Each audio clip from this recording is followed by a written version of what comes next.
The Echoes in Bone Valley. On October 12, 2018, Ranger Robert Sullivan found 5 missing students in the Great Smoky Mountains. They had been gone for 4 days, yet their clothes were pressed, their skin was spotless, and their eyes didn't blink. But here's the part the National Park Service scrubbed from the official report. They weren't just found, they were replaced. What Sullivan saw during that 6-mile hike back didn't just haunt him. It made a veteran woodsman flee the state and vow to never stand under the shade of a tree again. You think you know what happens when people go missing? You have no idea what comes back in their place. The Great Smoky Mountains aren't just a park. They are a green abyss that swallows sound and light. Robert Sullivan knew Sector 7G near Bone Valley better than his own backyard. It's a place where the fog doesn't just roll in, it breathes. On day 4 of the search for 5 University of Tennessee students, Sullivan was exhausted and cynical. He expected to find bodies or nothing at all. Instead, he found a nightmare dressed in daylight. The creek was silent, yet the laughter was loud. Around 2 p.m., the heavy silence of the valley was punctured by the sound of splashing water and casual chatter. Sullivan pushed through the thicket to Hazel Creek, expecting to see traumatized, shivering survivors. Instead, he saw Tyler, Madison, Jennifer, Brent, and David. They looked like a living North Face advertisement. Their hiking gear was pristine, their faces unshaven but glowing, and their water bottles were filled to the brim with a liquid that looked a little too clear. 4 days in the wild, yet not a single speck of dirt touched their boots. Tyler, the blonde one, flashed a smile that was too wide, showing teeth that seemed slightly more numerous than they should be. "We just got turned around," he said.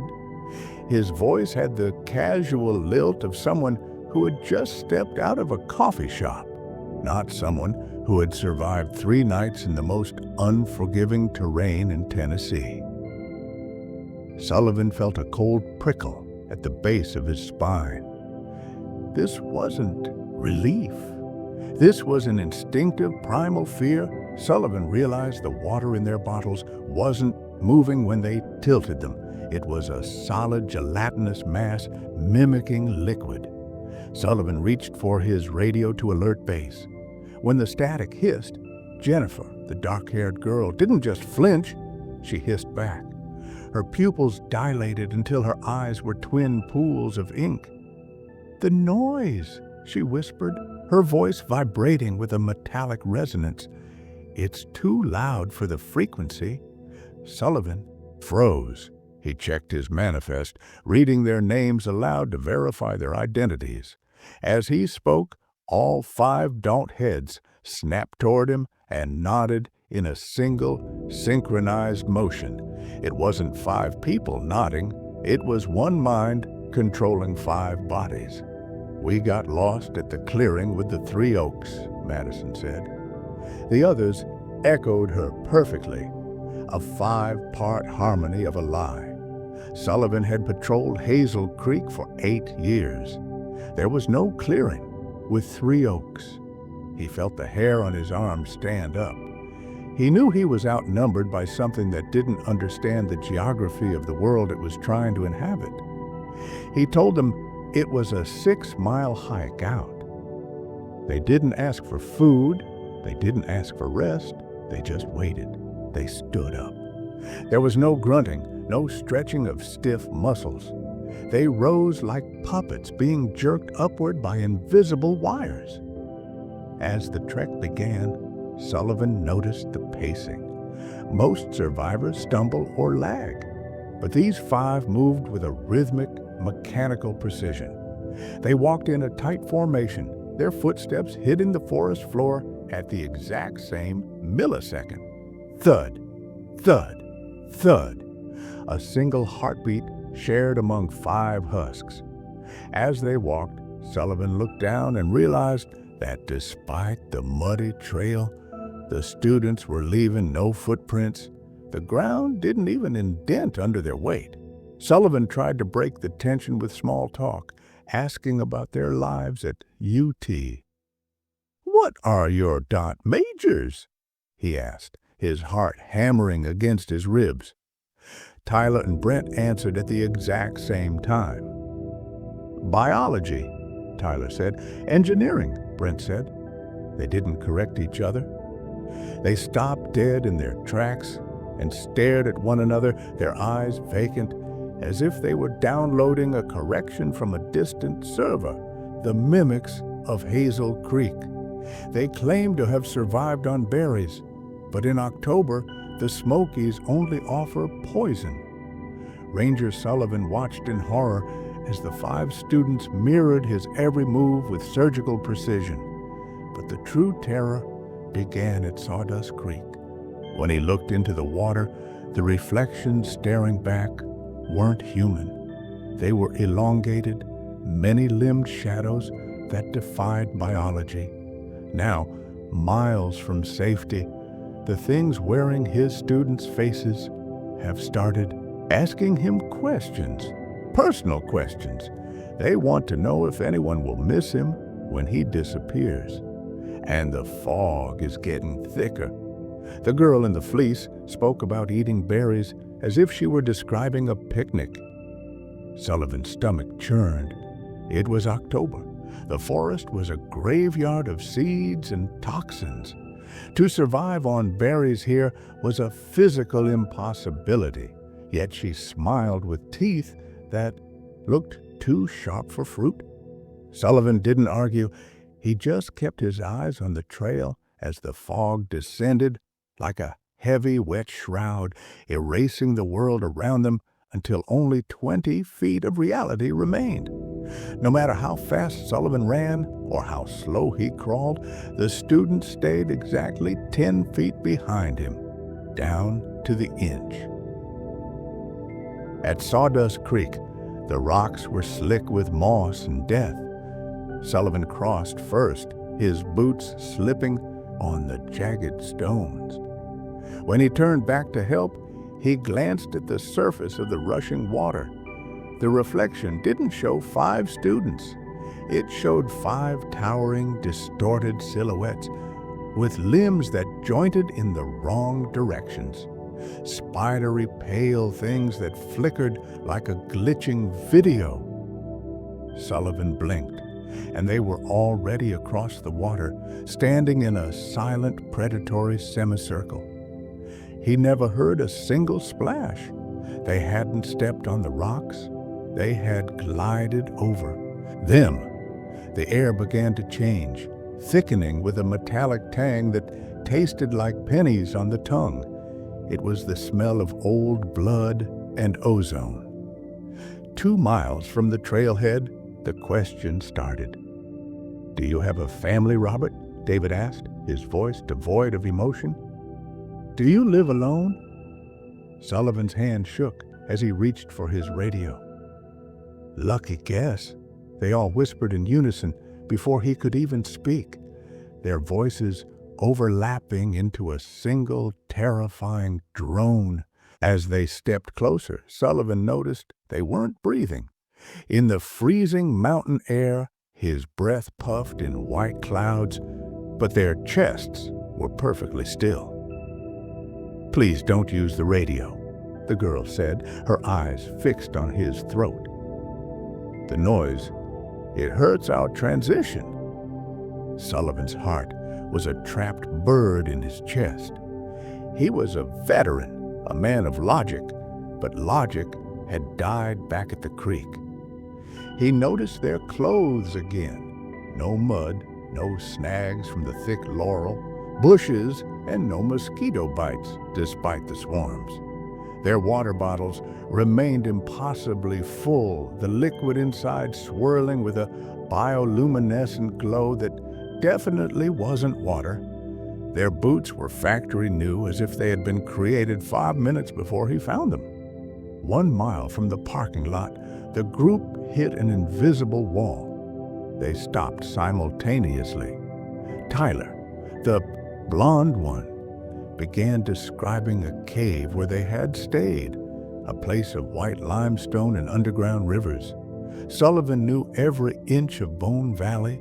The cave Tyler described didn't exist in this dimension. More importantly, all caves were gated for bat hibernation. As Tyler spoke, the others began to hum, a low-frequency vibration that made Sullivan's ears bleed. They weren't remembering a cave. They were describing where they had been manufactured. They began sharing details of the cave with a frantic hive mind energy. They spoke of the cold that never changed and the creatures that didn't need skin. Sullivan realized with a jolt of pure terror that they weren't talking to him anymore. They were calibrating. They were perfecting their story before they reached the public.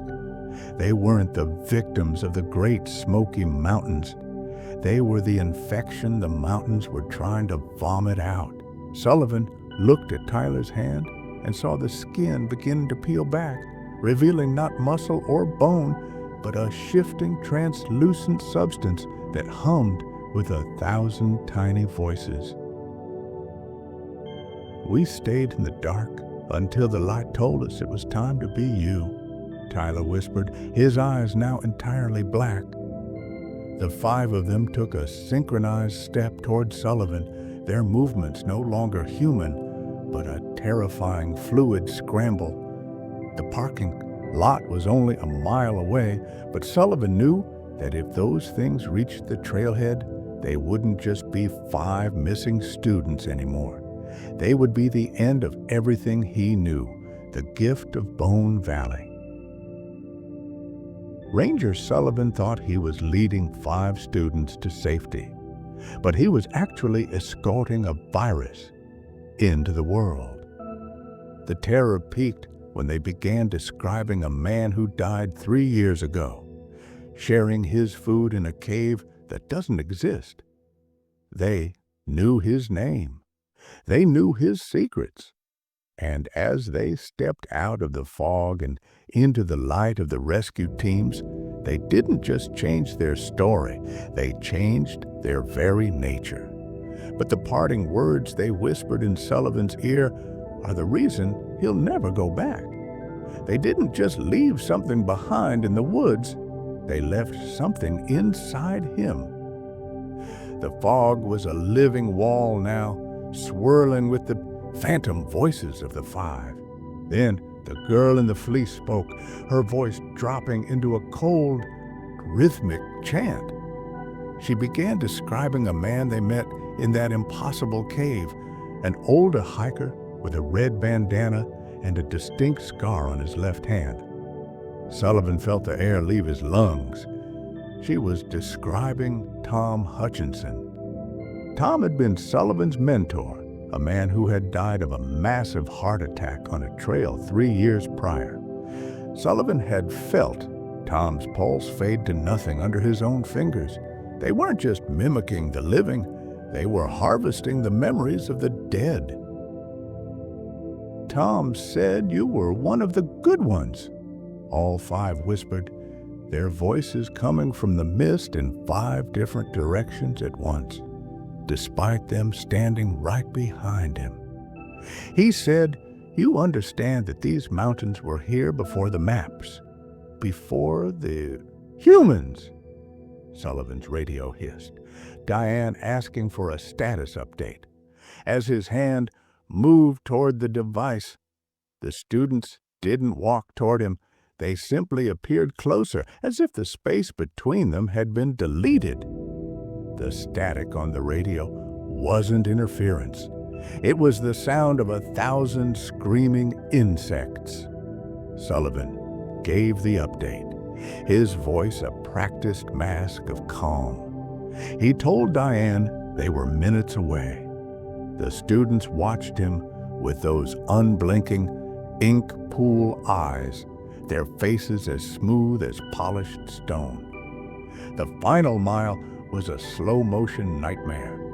The rhythmic, thud, thud, thud of their synchronized footsteps echoed off the trees, a heartbeat that didn't belong to the forest. As the trees thinned and the lights of the parking lot flickered through the branches, the group stopped. Sullivan realized the humming wasn't coming from their throats, but from the very ground beneath their feet, vibrating in time with their presence. 50 yards from the pavement, Tyler turned. The predatory mask was still on. "Thank you for finding us at the right place," he said. His voice wasn't grateful. It was satisfied. "We were worried no one would come to the right place to let us out." Then a chilling smile spread across his face, a smile that reached too far toward his ears. "We left a gift for you back at the creek, Robert, for being the one who opened the door. The right place wasn't a rescue point, it was a bridgehead." The moment their boots touched the asphalt of the parking lot, the glitch ended. Like actors hitting a cue, they collapsed. They began to sob, to tremble, to cry out for their parents. The mechanical precision vanished, replaced by the perfect image of traumatized youth. Paramedics rushed forward with blankets and IVs. Sullivan stood frozen at the tree line, watching the things wearing his student's skin tell a perfectly normal story about trail mix and creek water. The paramedics found their vitals were normal, but Sullivan saw the thermometer. It read 0 degrees. Diane approached him, beaming with pride, telling him he'd saved 5 lives. Sullivan smiled back, his skin crawling. He couldn't tell her that the students in the ambulances were empty husks.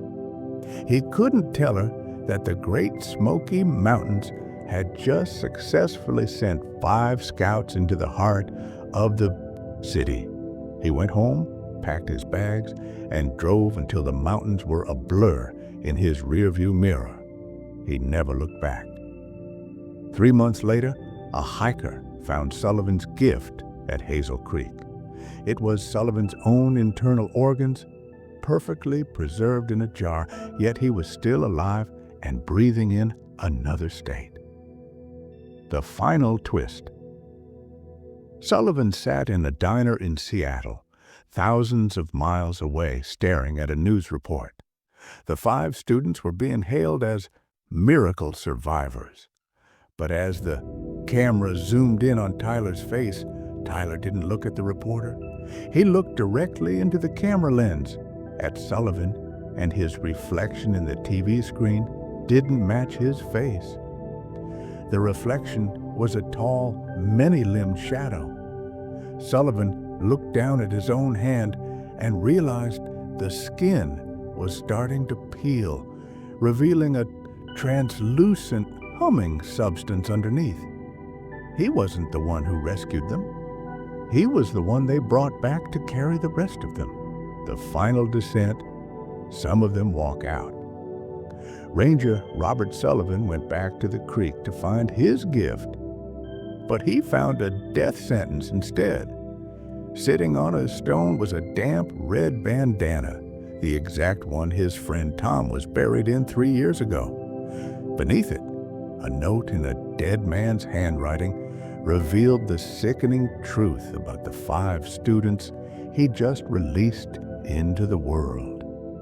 You see, the mountains don't just take people, they harvest them. And the things that walked out wearing those students' faces, they aren't finished with us.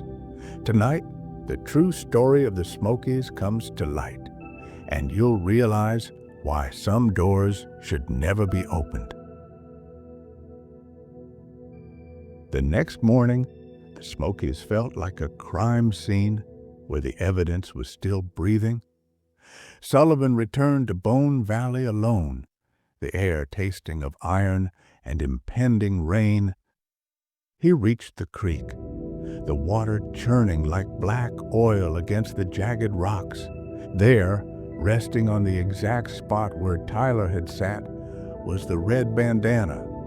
It was wet, heavy, and smelled of graveyard soil, the very cloth Sullivan had seen lowered into the earth with Tom Hutchinson's casket. The fabric was cold, as if it had been kept in a place where the sun never shines. Pinned beneath the damp cloth was a scrap of paper. On it were the names of the 5 students, each written in a different hand, yet all vibrating with the same unnatural energy. But it was the sentence at the bottom that shattered Sullivan's reality. In the jagged, familiar scrawl of his dead friend Tom, it read, "Some of them walk out again." The implication hit him like a physical blow. The 5 kids weren't survivors. They were the lucky ones chosen to be the mountain's skin. If some walk out, it means the rest are still down there being used as spare parts. Sullivan didn't go back to the station. He didn't wait for his shift to end. He dropped his badge in the dirt and drove until the mountain peaks were nothing but jagged teeth on the horizon. He moved to Kansas, to the flatlands, where the horizon is a straight line and there are no trees to hide the things that mimic us. But distance is a lie when you've seen the truth. Sullivan realized the names on the paper weren't signatures. They were labels for the entities that had successfully bypassed the gate. A week later, he forced himself to look them up. The news was full of the Smokies Five. They were back at the University of Tennessee, celebrated as heroes of endurance. He found a photo of them at a campus rally, glowing with health and artificial joy. But when he zoomed in, his blood turned to ice. In the bright afternoon sun, the students' shadows didn't match their bodies. Their shadows were elongated, jagged shapes with too many joints, reaching out toward the other students in the crowd. The shadows weren't following the light. They were hunting. None of those 5 have ever stepped foot in a forest again. They don't need to. They brought the forest with them. They got jobs, they got married, they integrated into the world like a slow-acting poison. Sullivan spends his nights in the flat silence of Kansas, staring at the screen, watching their lives unfold. He knows they are waiting. He knows that the Tom they met in the cave wasn't a ghost. It was the mountain, using Tom's memories to train the new arrivals. The dead don't rest in Bone Valley. They become the instructors. The most terrifying thought isn't what happened to Tyler, Madison, Jennifer, Brent, and David. It's the gift they left for him. Every morning, Sullivan wakes up and checks his reflection. He looks for the seam in his skin. He looks for the ink in his eyes. He knows that by finding them, he became part of the cycle. He was the one who opened the door, and the mountain always rewards its gatekeepers. As Sullivan finished typing his account, he looked at his hand, the same hand that touched the bandana, and saw a small red thread emerging from under his fingernail, growing into a bandana that wasn't there a second ago. The unique ending twist. Sullivan isn't just telling this story to warn you. He's telling it to find his replacement. As you finish reading this, you might notice a slight hum in the air, or a smell like old copper and damp earth. Sullivan didn't move to Kansas to hide. He moved there because the things needed to spread to the plains. He looks at his latest social media post, a photo of himself in a Kansas wheat field. But if you look closely at the shadow behind him, it isn't the shadow of a man, it's the shadow of a mountain range, and it's growing larger every day. Some of them walk out again. And now, through this story, Another one just did.